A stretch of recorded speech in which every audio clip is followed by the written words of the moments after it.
Welcome, ladies and gentlemen, to the Pro Wrestling Report Primetime Live. What a show we have lined up for you here live tonight on April 20th. WWE makes big changes to its live and taping schedules for its live programs.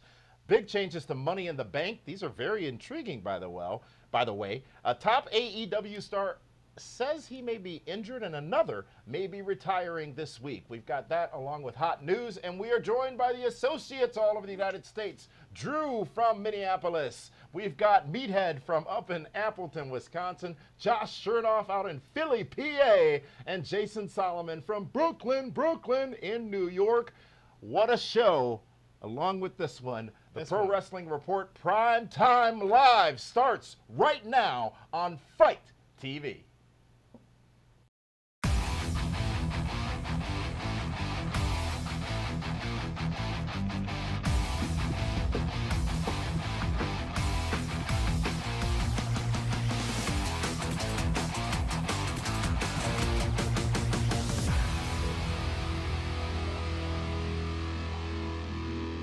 Welcome, ladies and gentlemen, to the Pro Wrestling Report Primetime Live on Fight TV for Monday, April 20th, 2020. I am a blurry Damian Nelson sitting alongside David Octavius the Tiberius, the alleged backyard, one-time knockout, straight edge, hardcore Hall of Famer. And how are you doing here on this very high level Monday? I'm feeling very Hall of Famey. Why is that? Because I'm a Hall of Famer. You should explain that to the audience, because if anyone ever actually did a search for you and tried to find out what Hall of Fame you were in, they wouldn't find anything. It's out of the Chicago Pro Wrestling, POW Wrestling. You can't even remember who bestowed that honor upon you. No, POW Wrestling, POWW, out of Chicago, Illinois. I'm one of their Hall of Famers. Do they have are you in a wing? I have my own plaque. It's upstairs. Well, folks, thank you for joining us here live tonight on Fight TV. We're also broadcasting, simulcasting on YouTube, Facebook, Twitter, and Twitch. So thank you for watching and joining us wherever you are all around the United States, including, if you are watching on YouTube, don't forget, do us a favor, subscribe to the show so you never miss an episode of not only Primetime, but our Wednesday broadcast, our Friday broadcast, and our daily podcast, PWR Today. If you're watching on Facebook, you can like us on Facebook as well so that you never miss an episode. Hundreds of people liking the show every day so that they can tune in. And more details later on in this broadcast about an expansion of the Pro Wrestling Report onto homes in your... Whoops. That was awesome. Homes into your homes on cable television. So with that, boys, we have got a lot to talk about today. We're going to get right down to it. But first, let's find out how each of you are doing in your respective areas. Andrew, how is life up in Minneapolis, Minnesota today? Take your time. It is sunny, and it is not snowing here, so that's always a plus. You said that last week, so nothing's changed except your background. Dude, it's Minnesota. Has anything changed in the past 3 weeks in this life? I don't think so. Have you visited ODB's food truck yet? I have not. Huh. You got to figure that out. Good. Josh Chernoff, give us the update on Philadelphia, Pennsylvania. Well, it seemed like last week we had a touch of summer, and now it looks like we are just right back to winter. Yeah, I don't really know what to say from a weather standpoint, but otherwise things are pretty much exactly the same because I'm not able to leave my house. Most times, not even able to leave this room. We're doing. Hope everything's well there. Awesome, and Meathead. Just north of us in Appleton with cousin Larry. Yeah, and it's ironic too that you guys probably dealt with the same thing that we did. Literally, the winds were about 70 miles an hour for the last 2 hours, but when it's showtime, the winds calm down, and now it's just 30s and gonna rain or snow or whatever it does in April. And Jason Solomon over in Brooklyn, how is your life, sir? Well, I ventured out the other day, and a chicken and a turkey walked across my path as I was walking around the neighborhood, and I thought that was kind of an odd sighting in Brooklyn, but I took that as a positive sign that it was almost dinner time. So I'm doing well here in Brooklyn. Wait, Were they like crossing the road or no? I'm doing well. That's what I want to know. Just on the side. It was well, actually, they were crossing the road. There's not too many people on the road, so it was safe. And then they crossed over and went into a bush somewhere. I don't know where they went, but it made me very hungry. They had some foul Maybe one was a rooster. commentary right there. The PG Very show. good. Maybe it was a what, David? A rooster. Maybe one was a rooster. Went in the bushes. Like a cock? Yes. Well, you know, I mean, speaking of that, I mean, I was talking to a guy that owned a chicken farm, you know, and I asked him which came first, the chicken or the egg, because I really wanted to know. You know what his answer was? The rooster. I had no clue. Let's get right down to it.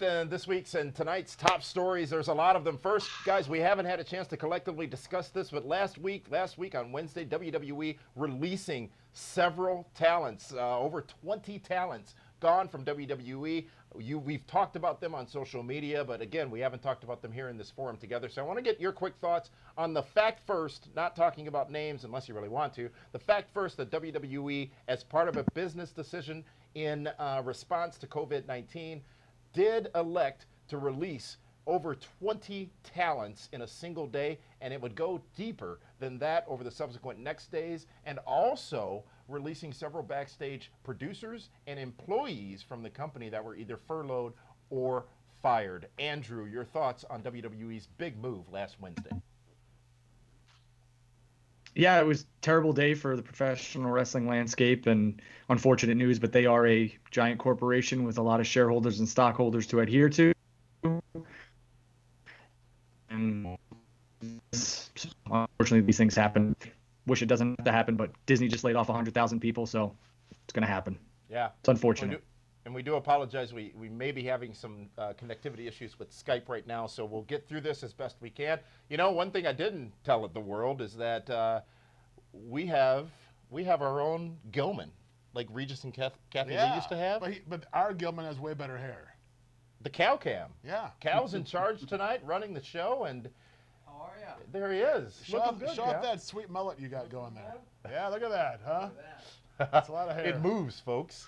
Cal, thank you. He's going to be feeding your comments into the show and making this show look and feel as great as it can. So, Andrew, thank you for those comments.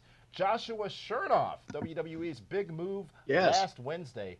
Your thoughts? How did it strike you? Hard.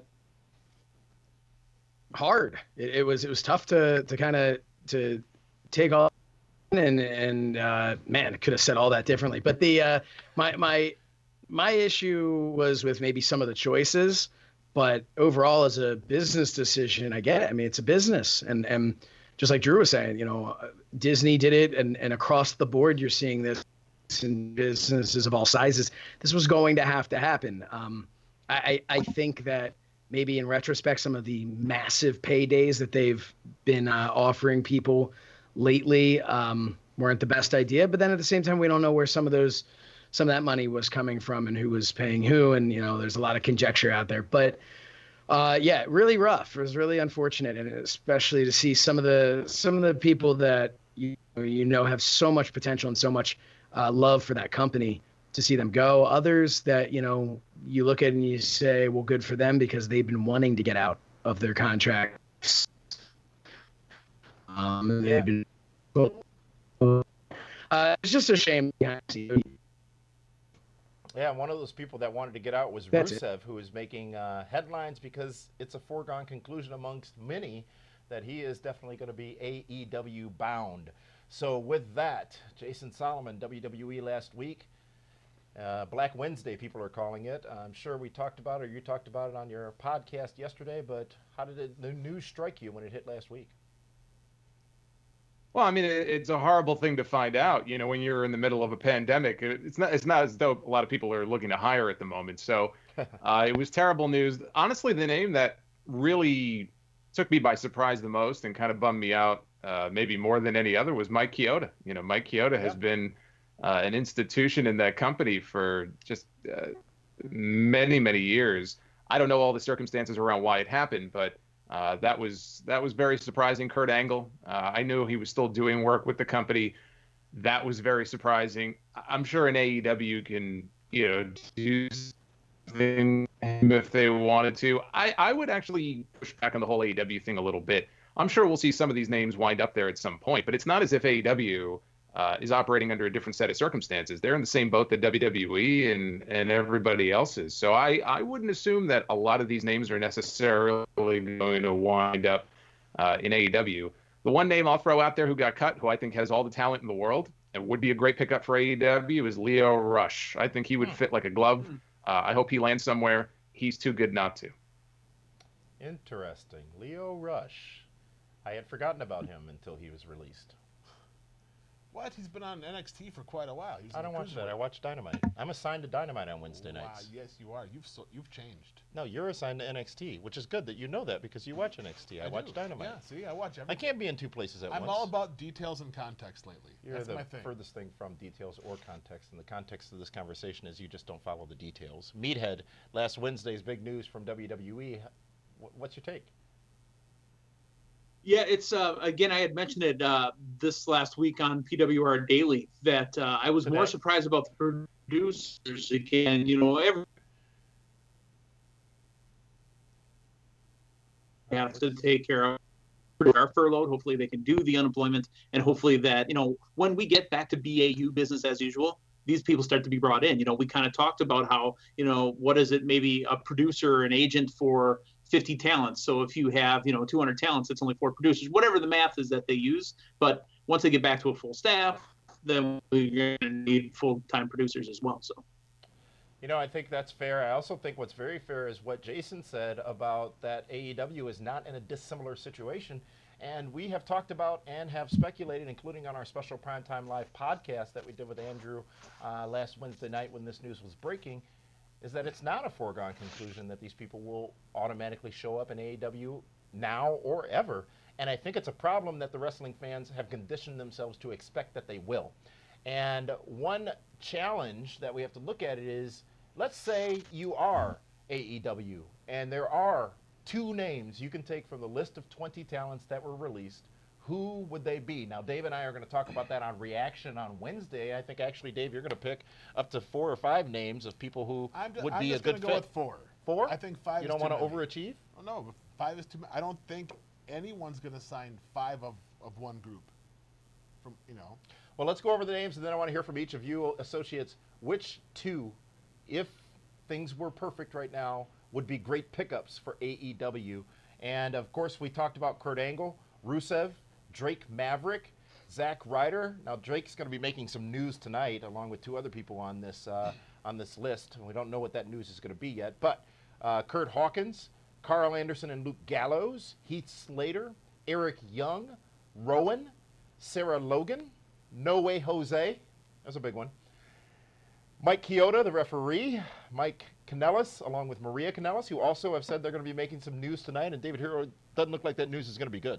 Well, if you look at the hashtags, you got to realize, you got to figure they're going to be outspoken against WWE and the timing of their releases. And that was from a tweet they released just a few minutes ago. But continuing the list of names, EC3, Aiden English, the pre-mentioned Lio Rush, and Primo and Epico Cologne. Now, there were some other talents, including some from NXT, such as Cassius Ohno. But let's focus on the names of the main roster releases. Which 2, if you were making the decision in AEW, would you pick up? And we'll start with Jason Solomon.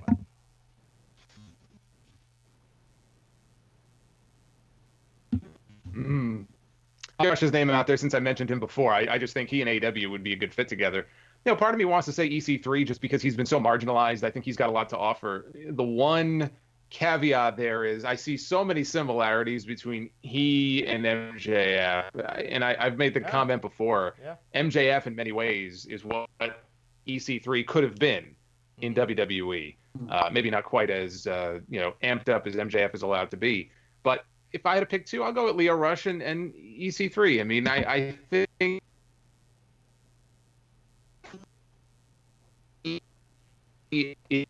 posting promos on social media. Think about how he must be feeling. He's been on the sidelines now for years. I still would love to know exactly where things went wrong with him.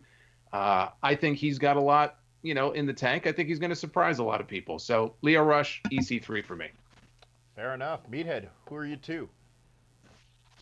I think the natural addition would be Rusev. I mean, this is a guy that's not too old yet, and this is the guy that's got size, that was mid-level in WWE, that could literally start main event and pay-per-views. I don't mean to steal JR's words, because this is actually what Jim Ross had to say as well, but Rusev is a natural for me.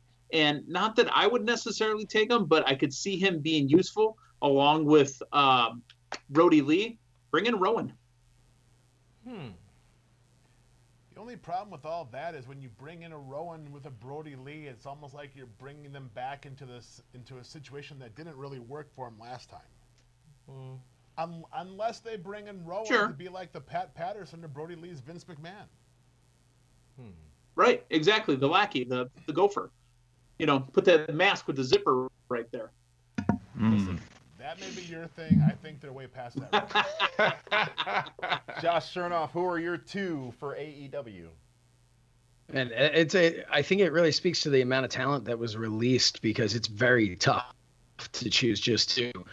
For me, I would actually choose Curt Hawkins and Zack Ryder. And the reason for that is like multifaceted.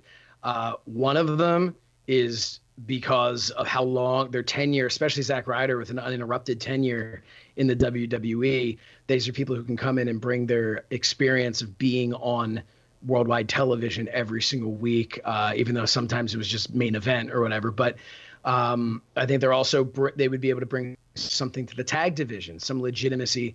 Not that there isn't already, but another established team, I guess I should say. There's the backstage aspect of them being able to help out as their careers progress. You know, Curt Hawkins has his school where MJF came from. That's where he was trained. And so there's opportunities for them to really be valuable backstage. But the other thing that I was thinking was their relationship as is to action figures. And with AEW launching their first ever toy line, their connection to that's one of the reasons I was surprised they were let go, because they were part of that whole elite squad with Mattel. And they had another facet to them that maybe, your average fan wasn't seeing, but they were at every Comic-Con. They were at all of those events that were promoting the action figure line. Well, AEW obviously wants to see this succeed. They don't have, 100 it's not like number 100 in their series like WWE has. They've been there forever. And so I think Comic-Con, unfortunately, is not something they could actually be beneficial in a lot of different. Not for the next year and a half. What's that? It was canceled for next year. Yeah. Right? Yeah. And this year. All right, your two are Hawkins and Ryder, and finally Andrew, who are your two for AEW Pickups? Yeah, I think the easy answer here would be Gallows and Anderson, just because of the value they bring. But if it's me, I'm going to take Rusev, and I'm going to take Zack Ryder on his own. I think Zack Ryder has been pigeonholed into a tag division. He's always tagged with somebody throughout the majority of his career, and I think Zack Ryder has a lot to offer as a singles. Rusev could go to any sort of match he wants and could jump right into the main event on any AEW show. So I think that would be a must-get for them if they could. Interesting and diverse picks. There were two names, though, that repeated themselves across your picks, one being Rusev, the other being Zack Ryder. So we want to hear what you all have to say out there watching us live right now on Fight TV in the chat room on Fight. Also on YouTube. Comment right now on the video, and we'll share some of your comments on air, and on Facebook, where we will share those comments too, and Twitter, PWR 360 on Twitter. So if you're watching, engage with us. The show is live. The show is interactive. And as I said, we are live again Wednesday night with Reaction, where this one, along with myself, will give our thoughts on who those pickups should be for AEW. And we will, it should be interesting. I mean, just to review what you guys picked, Jason Solomon saying Leo Rush and EC3, two great talents. Meathead saying Rusev and Rowan. Andrew saying Rusev and Ryder, Zack Ryder, and then Hawkins and Ryder. I'm sorry, did I say those wrong? From Josh. I'm sorry, Hawkins and Ryder from Josh. So thank you guys for those comments. WWE making other news this week and announcing that they are no longer going to be broadcasting their shows live on Mondays, Wednesdays, and Fridays. In fact, this week will be the last week that Raw, NXT, and SmackDown will be live from the Performance Center in Orlando, Florida. The company now changing course, and instead of going live 3 times a week, they are going to be taping their shows starting this Saturday. and they plan to tape content all the way through the end of June and not get together again. Now, there are several things said to be driving this, including travel expenses and, of course, health. The health of the performers. Travel expenses? Yeah. Gas is free. No, they fly. They're still They putting in basically free. They bought a fuel. hotel, basically, rented one out. So, I mean, it's going to cost a good amount of money. And they do need to plan for the future because, let's say, Drew McIntyre ends up taking ill and can't make it for 2 or 3 weeks or however long the quarantine is at that period. They've got real risk by going live, and there's really no reason for them to go live. They did such a great job of containing spoilers from WrestleMania. When the shows were taped before, no spoilers got out, which I think is fantastic. So there's really no motivation to go live except for what we talked about here on this program recently. If there were any concerns about their network contracts with USA or Fox, and we're learning that those concerns have been alleviated in the fact that these programs will still be first-run new broadcasts, even though they are not necessarily live on USA or Fox. So this change, David Hero, what benefits and or challenges do you see with taping this content starting this Saturday all the way through July-ish? I mean, I don't really see any negatives to the entire thing, because look, if you look at episodic television that isn't live, all the TV shows that have done great numbers, sustained, been around for a while, it's all been taped, put in the can, and then they're all pushed out. They're going to have so much time to edit and perfect these shows. It's going to be like watching a late 1990s ECW. It's going to be so well put together. But there's no way WWE can lose because, again, as long as everything stays, in-house as far as the results, spoilers, whatnot, it's a home run for WWE, and it's better business for them in the public eye. Yeah, but I think that eye is black with a busted nose. It might be a shade of blue shortly. Who knows? Shade of gray. All right, guys, so this big news from WWE. Big change, of course, from their bombastic, if you will, announcement that they were still going to go live every week just a couple of weeks ago. What benefits exist and what opportunities and challenges, rather, what benefits and what challenges exist with this new strategy going forward for the next couple of months? We'll start with you, Jason. Well, I think overall it's a positive strategy for a lot of the reasons you just mentioned. I think you're cutting down on the risk, unnecessary risk. There's no need to go live every week. And it just didn't seem practical even from a family perspective. And I think some of the wrestlers probably were wondering the same thing. If they were going to be traveling back and forth every week, and let's say, they go into self-quarantine to make sure, that their, family is protected, but then the next week they're traveling back to Orlando, it didn't really make a whole lot of sense. So I think, from a public perspective, also from a practical perspective, I think it makes a lot of sense. If something goes sideways, they have some television taped. The bigger issue, of course, is going to be when they get to July 1st, which is, I guess, going to be around the time this comes to an end. They'll reevaluate, see if it makes sense to go forward and keep doing it. How long are they going to have to do it for? Looks like it may be for a while. But on the whole, I think it's a much better decision than going live every week. There's just no need to take that risk. All right, fair enough. Meathead, benefits, challenges of this new strategy. Yeah, I don't want to speak for the rest of the guys, but I feel we're all going to be on the same page. Obviously, it's a benefit to not have to go live. They don't have to go live. It's not necessary. The product's not going to look any different being live or being on Memorex. It won't make a difference.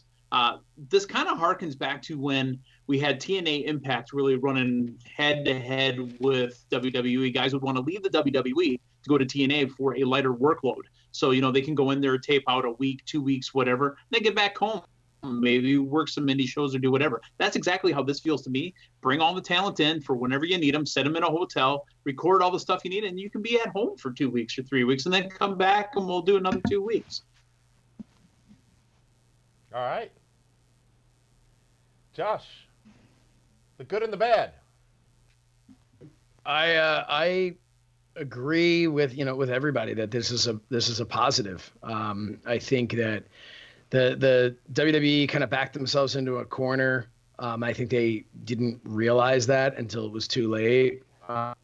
or I guess it wasn't too late. They were able to pivot on it. But with this, we're going to go live thing. I think that there's that fine line with them between that, we're the first ones here. We're going to do this. We're standing in the face of this virus and pandemic and then looking irresponsible. And I think that it ended up looking irresponsible. I think that was the feedback that they got. And then on top of releasing all this talent, now you're putting them at undue risk. And so I think that this is a much better decision. My only concern is the storytelling. I think, we've always heard the excuse that the creative, hey, we have X number of hours of TV to put together every week. That's why it's so hard. That's why sometimes this happens and that happens. Well, now you have, let's say you're filming 2 weeks, 3 weeks in a row. Well, now you've got that same amount times 3 to do in a week. And I think that, I don't know. I think that could be problematic for them. This is what they used to do. It is what they used to do, but they don't seem to be able to do in one place. But the way the they used to do it. picture truly is right now is that they released reportedly about $700,000 in talent every month going forward, right? Their goal was to save $4 million a month. So how much is it to do live TV? A lot. So how can they keep doing live TV with those big expenses when you just let 50 possibly 60 people go? So if you go to tape, you're saying, yes, we had to cut costs and we got rid of all these payrolls, all these paychecks, and now we're going to go back to taping because that's actually cheaper than going live. It would have just been a mixed message to everybody if they would have stayed live after getting rid of so many talents. That's a good point. And Raw is live tonight, and we do know that we'll see the usual players, but let's speculate, I guess, a bit, folks, on two things we know have been said to happen tonight. Not necessarily on Raw, even though there are reports from some out there that one of the released talents, if not more of the released talents, may appear on Raw tonight. There's a theory there. But also we know that Maria and Mike Kanellis, as we talked about earlier, plan to make an announcement tonight. And Drake Maverick plans to make an announcement tonight during Raw as well. David, what are we going to hear from those three? Well, I honestly believe that Drake and Maria are going to talk about being released during the pandemic and how it affects families. Because if you look at their hashtags, it's about, quarantine families and epidemic families and essential families and all that. Drake Maverick, he knows that he's still in this tournament for the NXT Cruiserweight Championship, and he is going to do whatever he can to show he has value and maybe, hopefully, change the mind of the powers that be and be able to keep his job instead of being released. And, are we going to see any one of those three on Raw tonight? Without question, you're going to see Drake. I would like to believe Drake Maverick. There's no way you're going to see Maria and Mike Kanellis on Raw. Okay. One other thing, and I want to hear everyone's take on this, is there have been a lot of reports out there as well that Roman Reigns is he who shall not be mentioned on WWE programming. And while we don't know those reports to be true, they are out there, and there are some who think that Roman may have what they call heat with the company. Now, Roman Reigns recently did announce that his wife is pregnant, and they are expecting twins, which may explain his trepidation with participating in WrestleMania. Why would you mention the guy that can't make an appearance? Why can't he make an appearance? Because he's not going to risk his family. Why would he do that? He's not going to risk, his twins and his wife and whatnot. I mean, why bring up a guy that's not going to show up right now? Even if he shows up via satellite, that's not good business either. So just let Roman Reigns be off TV so when he comes back, he'll get the big hero's welcome. Boys, any heat on Roman? And do you believe this report is true that he is he who shall not be mentioned, Andrew? Yeah, I think there's some truth to this. There has to be, because you haven't heard his name, and I don't think that's. I think that's definitely done on purpose. I think that they probably don't know when Roman's going to return, and they're just going to keep things hush hush because they're not going to promote anybody that's not currently on their television or involved in any of their storylines. And keep in mind, we didn't hear Roman's name when they announced Braun Strowman was replacing him at WrestleMania. They never. They just act like it had never happened. But Jason, what do you think about this Roman Reigns situation? Yeah, I agree. I think there's probably a lot of truth to it, but the reality is, if he's not going to be on the show, there's no reason to mention him at all. Yeah, I think he's still in the signature to open up the show. It's not as if he's not being featured anywhere. I can't imagine he would have any kind of heat. You know, supposedly they told everybody that it won't be held against you if you can't show up and don't want to be here. And he's the biggest star they have. It doesn't make sense that he would be in the big doghouse because of that, you might say. So, no, I think that they're just going to keep him off TV. No reason to bring up the fact that, hey, he's not around. Maybe they just don't want to draw attention to it. And when he's ready to come back, he'll come back. I question when that's going to be. You know, if he's staying away until this all blows over.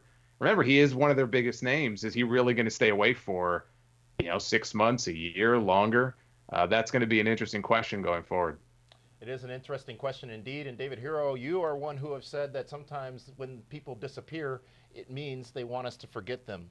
And what was revealed just recently on social media was some comments about his cousin, The Rock, who says he won't rule out a match with Roman Reigns. Well, why would he? It's a big money match.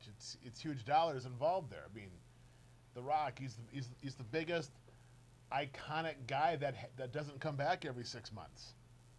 He's the biggest guy. He's the largest celebrity in the world. So it makes all that. sense. Thank you. I'm giving you the context. Oh of my these God! details. Here we go. You're all about the details and stuff. Yes, but use it on something they don't know already. So like educate the people. I explained why they're not going live anymore.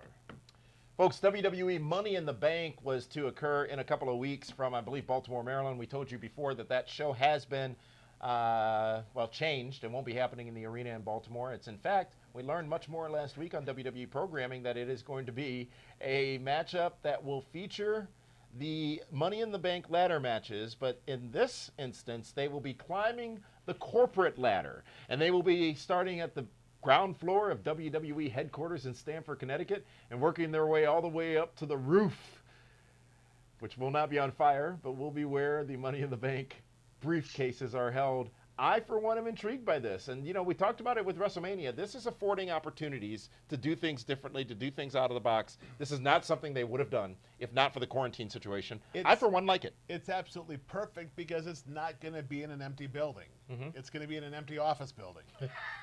So it's a completely different dynamic, and people are going to want to tune in to see what's in the hallways. If Vince really has a gold toilet, I've never heard that. Oh my! Where have you been? I heard. I can't go there. I think it's going to be interesting and cool. It's a complete change of pace, and I hope they don't do it all the time. No, they won't. They won't. They can't. But it is going to be interesting, as said by a commenter on YouTube there. I'd love to hear your guys' thoughts on this climbing the corporate ladder, the Money in the Bank ladder matches, which will occur at WWE headquarters. We saw some photos released online earlier over the weekend that showed that this may have already been taped, and don't really care because we don't know what happens or will happen. But what do you guys think about this change to the concept of the Money in the Bank matches and what it will bring differently to the pay-per-view special event on the network on, I believe, May 10th? Josh Chernoff. Well, first, I just want to say it looked like for a minute there, if I was like zoning out, I was trying to find the Drake Maverick thing. Apparently, he just posted a video of like himself wrestling. So I don't really get what that's about. But anyway, I was hoping I was going to have like breaking news for you, but instead it just looks like I was sleeping through the last segment. No, you were sleeping. No, that's I think fine. It's okay. I understand. You're tired. Maybe I was. I'm exhausted. We've been doing this, man, over 30 minutes. That's a lot for me. I feel sorry. No, for I your think wife. That's a problem. The Money in the Bank thing, I think sounds incredibly intriguing. I think it's creative. I agree with what you guys were saying that it's not, it's not in front of a crowd. And I think that any of the things they did during WrestleMania that wouldn't have ever been in front of a crowd ended up being more entertaining than the stuff that should have been in front of a crowd. Yeah. So I think this is really interesting, and they're doing what we've talked about on this show before, where you've asked, what are we all looking for out of Raw? What are we hoping to see? One of the things I kept saying was something different, something that was going to be unique. And this is something different and unique that we would not be seeing outside of these crazy times. So I'm excited for it. I think it could be really cool, but I'm curious, is there going to be a ring at the top like the opening to Raw? Is there going to be, what is going to happen here? What's the I forgot about that. Back in the 90s, they did. Yeah, where is the briefcase going to actually be? Like, we know on the roof, but is it like open the door to the roof and a briefcase is just sitting there, like, and then it becomes like an awful like the old XFL scramble, you know? Well, I think in the pictures we saw online, there's some trussing set up above a ring on the roof, and it looks like the traditional end to the match will occur in a wrestling ring, and it'll be typical of you going up and grabbing the briefcase from the hanging apparati there. So, Josh, thank you for those thoughts. Meathead, Money in the Bank. What do you think of these changes? You know, and it's funny that you say, you know, where's the briefcase going to be when you open a door? Maybe that's what holds the door open. You get to the door, and then the door's locked. I mean, you got to put that in between the door. How many times have I put a pin in the door? That happens to him all the time. That's my life. You know, honestly, the only thing I want to see out of this is I want to see them go through Damien's favorite spot, catering. What does the catering look like? I know we had that spot with DX where Sean was cooking. When it was just Sean and Triple H and DX. I want to see more of catering. I want to see, well, I guess, you know, the golden toilet, is it real? But I want to see the other parts of the building. We saw a little bit of the Performance Center. Now I want to know what Titan Towers looks like anything. All right, thank you, Meathead. Jason Solomon, Money in the Bank. Yeah, you know, we've seen the Vince McMahon gym inside Titan Tower before. Maybe they'll brawl through the gym and the tower. We'll see. I think they could use their surroundings. I think it's intriguing. I like that they're thinking outside the box for this. So I'm looking forward to seeing it. It reminds me, it's basically Money in the Bank Die Hard edition. And the question is, who's going to be John McClane trying to get to the roof? So I am very, you know, instead of Nagatomi Plaza, it's Titan Tower. So I'm intrigued by the whole concept. I think it's cool. Again, the fact that they may have already taped it, you know, at least it'll be kept under wraps as far as winners and losers go. And I can't fault them for trying something new. This is going to be going on for a while, so they have to try to, you know, be creative. Yes, they will. Creativity. It looks like we had a little hang up there. Sorry about that, Jason. But Andrew, final thoughts here on these changes to the Money in the Bank, climbing the corporate ladder at WWE headquarters in Stamford, Connecticut. I like that. Yeah, I am intrigued. I like the fact that they're making chicken salad out of chicken. You know what? I touch on this tomorrow a little bit on PWR Today with Meathead, and it's intriguing to me. It's the cinematic feel that we loved with the Boneyard match, that we loved with Bray Wyatt's Firefly Funhouse thing that was like an acid trip. I'm looking forward to the destruction of Titan Towers, and I'm hoping for maybe a Vince McMahon appearance where somebody cashes in or gets the briefcase and then goes directly into Vince's office. I'm looking for something out of the box and unique, and this is what they're doing. Nice. This is what they're doing. That. We always hear that Vince is working all the time. So I think if he is not in his office during that's a missed opportunity. If they don't use Vince McMahon in this instance for Money in the Bank at Titan Towers, they missed out. And that gym before Have him Jason working out. Yeah. Doing Something. back. Absolutely. You know? All right. Well, Andrew, thank you very much for those thoughts. All of you, thank you for those thoughts. It looks like we lost Jason. We'll try to get him back. But Andrew, told me you he mentioned quit. PWR Today, and that is a new podcast that launched last week, and I do believe it is dropping new episodes every single day. Tell us more about what the fans can gather from PWR Today. Yeah, we are Monday through Friday. You wake up with us. I am joined twice by the man they call Meathead throughout the week. I'm joined by Damien and David as well. We talk about the hot news. We talk about what's trending, what's topical, and we do reviews on Monday Night Raw, some NXT and AE Dynamite reviews, and some Friday Night SmackDown. But you get all your professional wrestling news in under 20 minutes, and it's a perfect format for that type of content. So join us. We're on iTunes, Spotify, Podbean. Like, subscribe, leave us a comment. Awesome. Also simulcasting on YouTube and Facebook as well. And, of course, at PWR360.com. You can subscribe to the podcast, and you get bonus episodes, too. In fact, we did a bonus episode of PrimeTime. We went live last Wednesday night after the WWE Releases had been announced, gave our quick takes on those, and also the inside story of wrestling. You're going to get episodes of that as well on that podcast feed. That's PWR Today, every single morning. You can wake up with the PWR team, not Dave. Just on Fridays. I understand you don't stay the night. You start the weekend with me. Friday morning.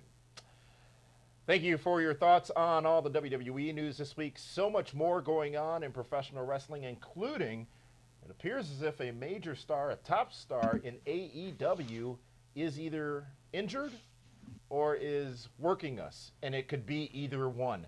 MJF, folks, has indicated on Twitter that he is indeed potentially suffering from an injury. In fact, his tweet said, and I quote, "I wish I could put my body on the line for more for you guys. I truly care so much about you being entertained during your hour of Oh, need. you know he's working you there. He doesn't care about what anybody thinks. Unfortunately, something awful has happened to me, and it has gradually gotten worse. I can't comment on what the issue is at this time." Come on, really? I'm Read providing- the context of that tweet. It tells you everything. I am a broadcast journalist. I raise issues to be discussed by you and the associates You here. are so getting worked by that. He then went on to say, That is one of the sweetest things he's ever said. He flipped off a 6-year-old kid 3 months ago, and now he's saying he wants to entertain everybody. "It is out of character." You're right. Yeah. It ain't real. So you're saying it's a work. I'd block that. It ain't real. No. Oh, he's left Twitter since then, so he See, said he's taking a exactly. break from Yeah. Twitter. Mm-hmm.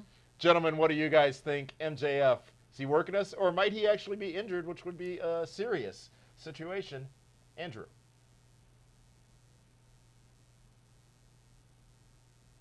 I think he threw to me there, but I'm not sure because I couldn't hear. Yes. But that's okay.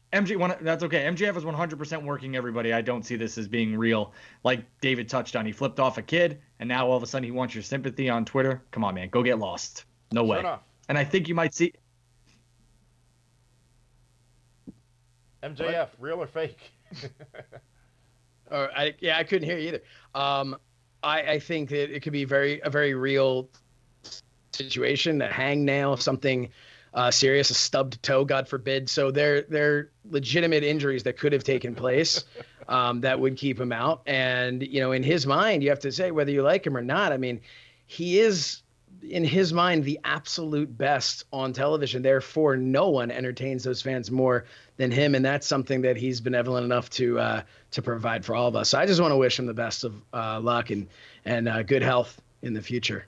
Sure enough, there is nothing worse than a stubbed toe, just so you understand, okay? I'm very sympathetic for those No, these are my real shoulders. Jeez. Wait a minute, Dave. How are you stubbing toes if you don't have toes anymore? Aren't you missing toes? Oh, yes! I love you. Yes! I got a couple. There's a few left. Stubbed it Yes! so much it's gone. Well done, meathead.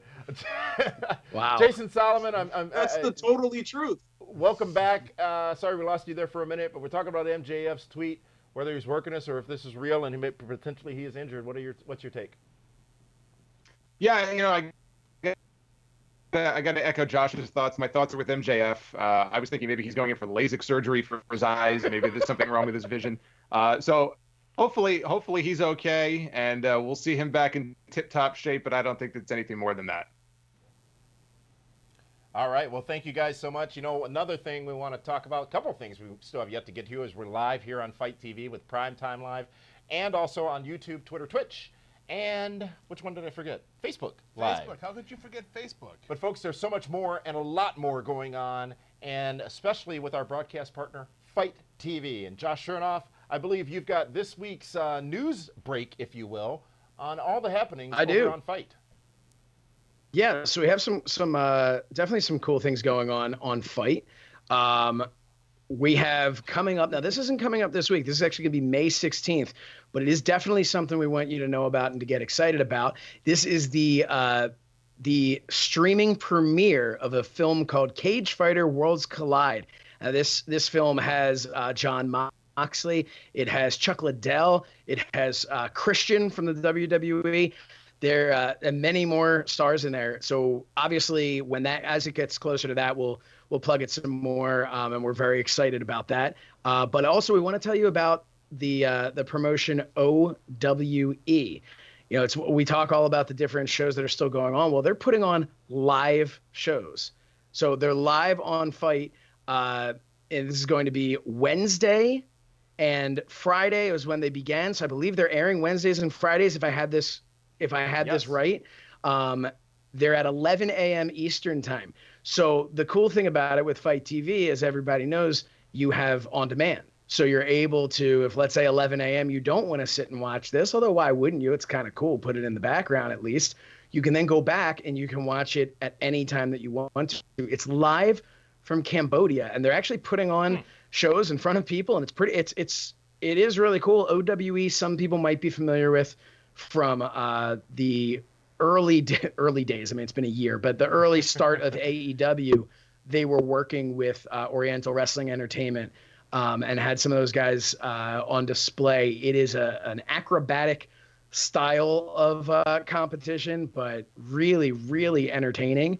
And yeah, Fight's going to be presenting that. So make sure you check that out every Wednesday and Friday. It's tea time, 4 p.m., right? If you're in Great Britain. Yes. At least that's what I've been told to say. You can watch it for breakfast at 8 a.m. I don't know. I'm sorry. You know what? It's every Monday, Wednesday, and Friday. Yes. Yeah. And everywhere you can watch. You know what happened? Everywhere you can watch. Yeah. Netflix, Anywhere you can watch Fight as well. Absolutely. And I think what happened was they saw how frequently you guys were putting out content and said we need to add an extra day on. So it's just Monday, Wednesday, Friday. They are your competition, apparently. Well, that is fine by us. In fact, speaking of our content, the Pro Wrestling Report is pleased to be. You know what else? Partnering. You know what else? If I may, I'm going to take a quick sip of this. Oh, I just wanted to tell you guys about this show called So Says Chernoff that's on Fight TV. Yes. That just dropped with a new episode. Hold on. The train has left the station, gentlemen. And so that I am losing my mind Clearly. here on this lockdown. But you should go to fight.tv and you should check out So Says Chernoff. If you're a Dave Meltzer fan, I have terrible news because I definitely took him to task on some of his we'll say loose rating system and had a great interview with my co-host from the Mind of the Meanie podcast. The Blue Meanie was on there as well. It was actually a lot of fun, and I hope you guys will check it out. It is at least half as much fun as I have here on PrimeTime. At least half. Is it half the time? Yeah. Because I think that you just took 20 minutes for that. I was going to say that last segment was by the Josh Chernoff show. My show's only about 20. Are we going home now? Is that it? Are we going home? It's only about 20 minutes. Vince has been right here the last 20 minutes. I was holding up the pencil. I don't like for things to go on too long. But 30 minutes was too long for his wife, you said. Fight TV, we are very pleased to further partner with them, and they have partnered with 11 Sports, which is a sports broadcast network available on many of your television providers. And Fight TV will have a block of programming on there starting this Thursday, and it will be the Fight Presents block. It'll be from 2 p.m. to 7 p.m. Eastern Standard Time. It's going to repeat again from 7 p.m. to 12 a.m. Eastern. And then Friday, a smaller block as well will occur, and then Tuesdays as well. So these blocks are going to feature the best programming from Fight TV, including the Pro Wrestling Report. And Dave, here's the big news. Yes. You can watch it on several different new platforms, including DirecTV Channel 623. Oh, wait. See how that all rhymes? 623. AT&T Uverse Channel 1665 and Verizon Fios Channel 597. The That's Pro my Wrestling favorite Report. number.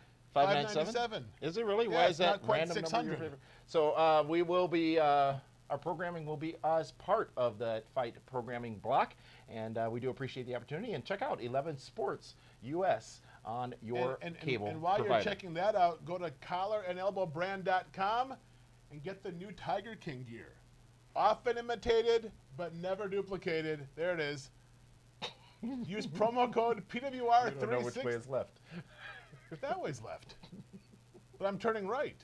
PWR360 is the promo code, collarandelbowbrand.com. Use that code and save.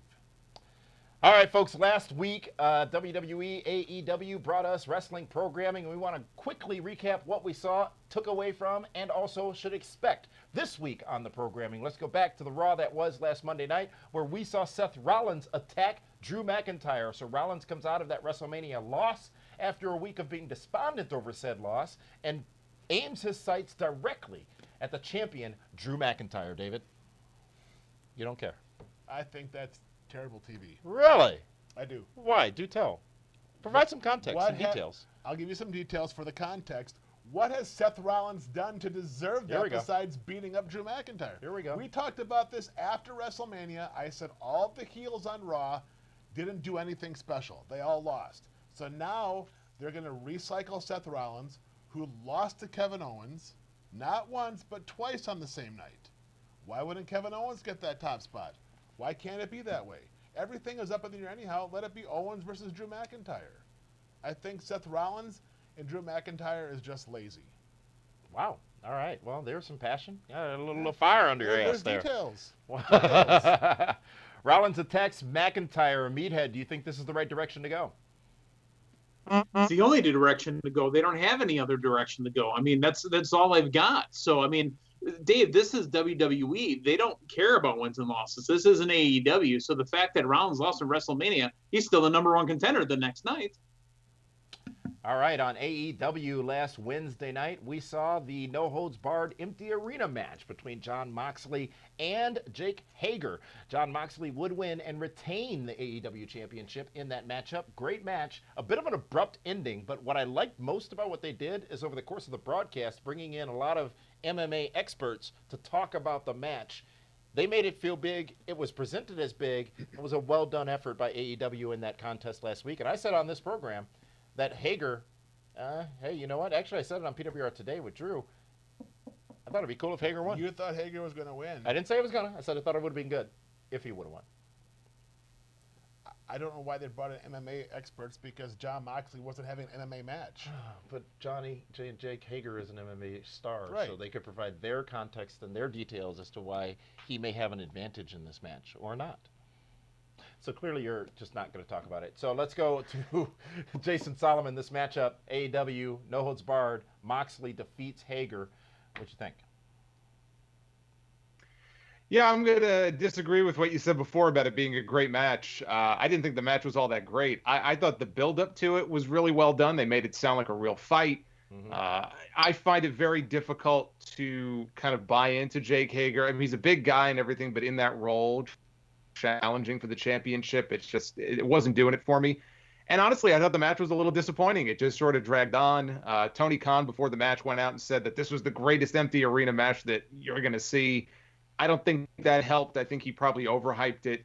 And I think that Jon Moxley, unfortunately, he's sort of the victim of circumstance because with everything going on, there's not a whole lot of buzz around him as the champion right now. I mean, this was his first title defense. We'll see where they go as far as Double or Nothing goes. If they go to MJF or someone like that, I don't think this was the first effort that he needed to really get him over as this big champion. Yeah. It was somebody for him to beat, but I didn't think it met expectations.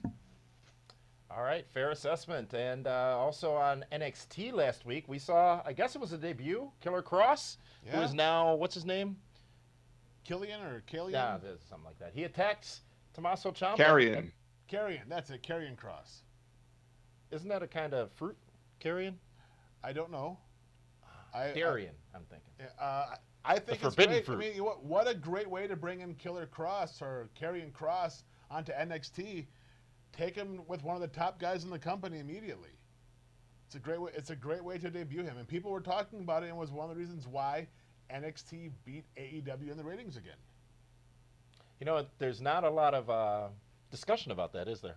No, because it doesn't matter right now. No. I'm saying the crowd that boasted how AEW was winning every week are very silent now that NXT has taken the throne for 2 weeks in a row. And this margin this past week was a bit more hefty than the margin last week. You're right. It doesn't matter much right now, but no one's latching on to that horse. What do you say? What's that term? How do you say it? Stagecoach. Andrew, let's talk about SmackDown last Friday.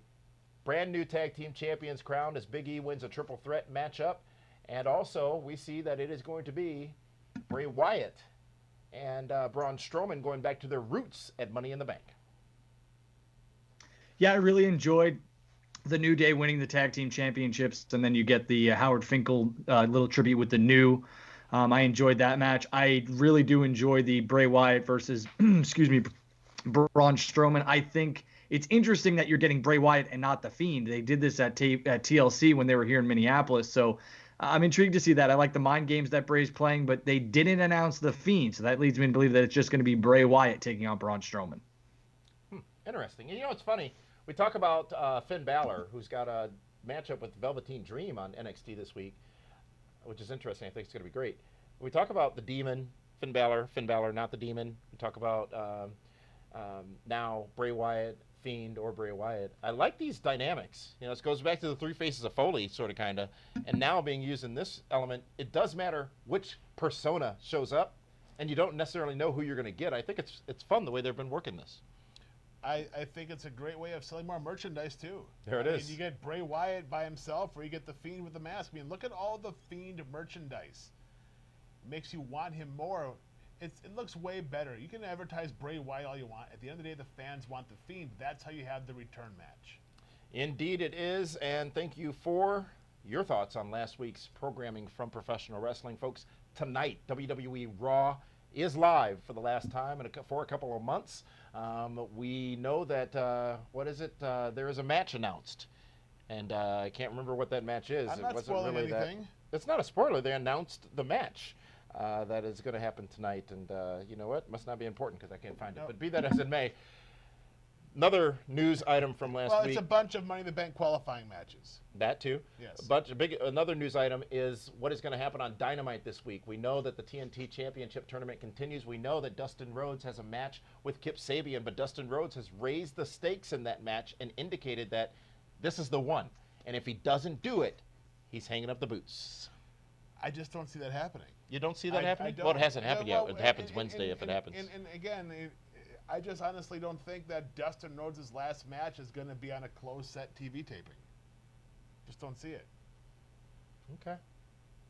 All right. Well, let's talk about that when we get closer live on Reaction on Wednesday. Yeah, we'll talk about it Wednesday. Don't get hot. You brought Real it up. quick, around the horn, folks, as we are 4 minutes left in this program. Dustin Rhodes, do we think the end of his career, at least from a maybe even just a storyline perspective, occurs this Wednesday on AEW Dynamite? What does Chernoff say?